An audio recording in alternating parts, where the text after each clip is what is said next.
खबर है भदोही से 11 साल केंद्र की सरकार पूर्ण होने पर जिला अध्यक्ष दीपक मिश्रा के नेतृत्व एवं अध्यक्षता में एक माह सभागार भदोही मर्यादा पट्टी में एक महत्वपूर्ण कार्यक्रम संपन्न हुआ। कार्यक्रम के मुख्य अतिथि व वक्ता प्रशांत सिंह अटल CO bar counselling of Uttar Pradesh, विशिष्ट अतिथि डॉक्टर विनोद बिन, सांसद भदोही जिला प्रभारी नागेंद्र रघुवंशी, इस कार्यक्रम के संयोजक अखिलेंद्र सिंह बघेल चिंटू तथा डॉक्टर शैलेंद्र रुबे उपस्थित रहे। संचालन सह संयोजक प्रियंका जायसवाल ने किया। मुख्य अतिथि प्रशांत सिंह अटल ने कहा, 11 वर्ष में मोदी सरकार ने सेवा को संकल्प बनाया, सुशासन को, संस्कृति और सुरक्षा को सर्वोच्च प्राथमिकता। यही है नया भारत, यही है विश्व का विश्वास।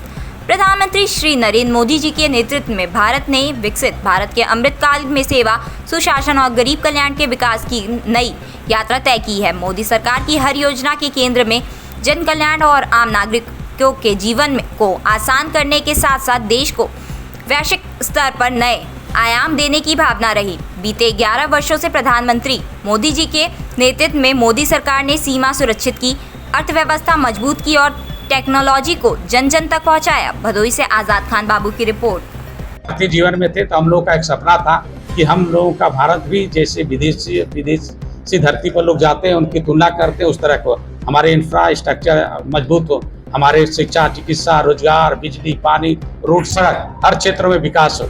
वो चीज़ आज हम लोगों के सामने दिखने के लिए मिल रहा है। और हम क्या भारत की 140 करोड़ जनता के लिए ये सौभाग्य की बात है कि हम मोदी युग में जी रहे हैं। हम लोगों के लिए स्वर्णिम युग। सरकार के प्रतिनिधि के रूप में भदोहियों के लिए क्या विकास के एजेंडे हैं आपके, क्या किस तरह के प्रोग्राम हैं? हम लोगों का एक ही लक्ष्य है कि भदोही के साथ साथ पूरे देश के विकास के लिए, और भदोही जो है कालीन की नगरी रही है हमेशा से लिए। मैं कालीन के धंधे को बढ़ाने के लिए यहाँ से लेकर मंत्रालय तक हमेशा प्रयास कर रहे हैं। और इसके साथ साथ जो है भदोही में एक जो ESI हॉस्पिटल बने, जिससे जो बुनकर हैं उनके बच्चे के लिए अच्छा, उनके लिए भी, उनके बच्चों के लिए एक अच्छा स्वास्थ्य की व्यवस्था हो सके। और हमारा जिला जो है छोटा जिला होने के बावजूद चारों तरफ से जो है रेलवे क्रॉसिंग से घिरा हुआ है।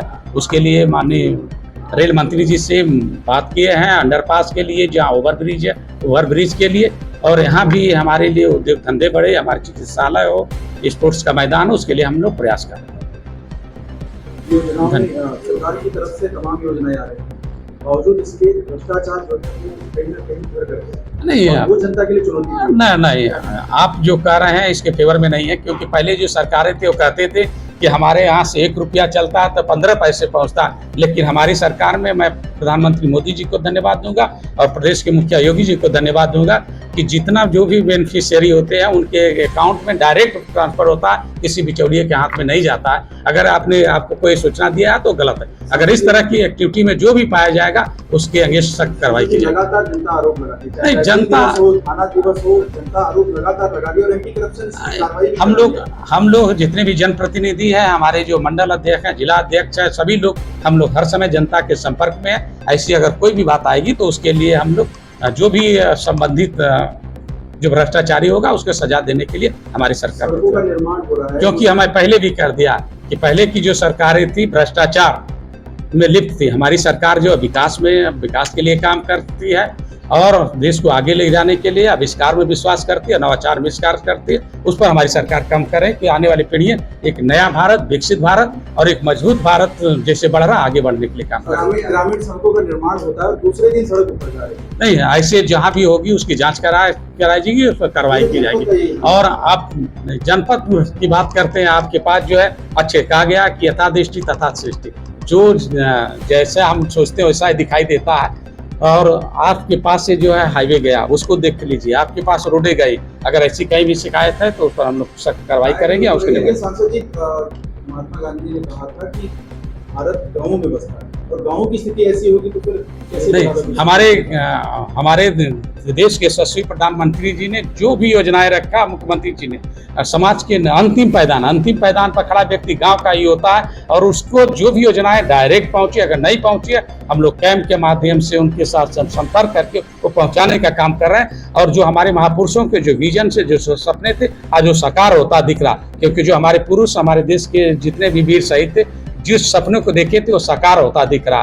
क्योंकि हम वही भारत देखना चाहते थे, विकसित भारत देखना चाहते थे और वो सोने का चिड़िया वाला भारत देखना चाहते थे। वो भारत सपनों वाला भारत बनता हुआ दिख रहा है और पूरे देश में भारत का डंका बज रहा है।